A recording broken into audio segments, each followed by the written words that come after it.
What's going on, guys? I'm going out of my element today. Most of the time I'm posting catch, cleans, and cooks or just big catfish content or something like that. But right now I'm just going to show y'all what rigs I use and pretty much how I tie them. I've been getting requested this a lot in the comments, so pretty much I'm just going to jump right into it. I'm using 40-pound main line with just a bobber, something to cut the line with, a swivel, some type of weight for the body water that you're fishing, and a decent sized hook. So let's jump into it.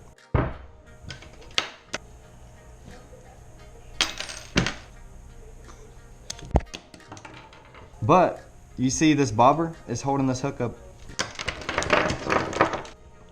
Alright guys, so apparently I lost all fishing knowledge with a camera in front of me, but I seem to do better when I'm actually filming content for as me fishing rather than just sitting here talking and trying to commentate this. But I'm going to try to get it right for y'all. So pretty much all we're going to do is take that leader line and feed it through that swivel, and we're going to do a fisherman's knot.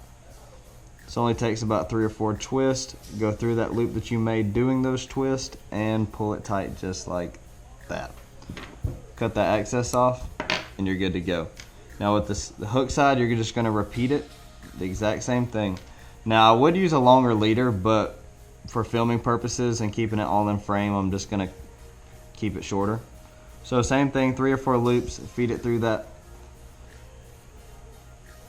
and we're good to go. Pretty much it's just that, and we made a Carolina rig. You guys can tie whatever knot that you want to. It's just the fisherman's knot just seems to be the easiest, so I don't really have to do anything special and get into too much detail. So once that Carolina rig is fixed, all we're gonna do is take this bobber and attach it to our leader line. So that went from a Carolina rig to a Santee Cooper rig real quick. So just like that.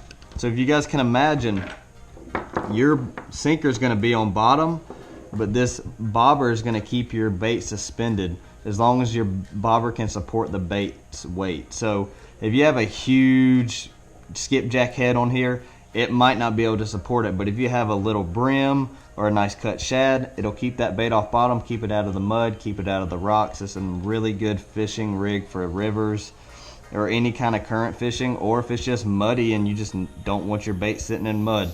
So hopefully you guys enjoyed this video. It definitely took me a little bit longer than I thought it was going to take to create it, but I want to give you guys some decent content. So if you're new to the channel, subscribe and pretty much just help me out. It means a lot to me, at least for y'all just to watch my videos, but if you guys want to take it up a notch and subscribe or just check out a few other videos, it would mean a lot to me.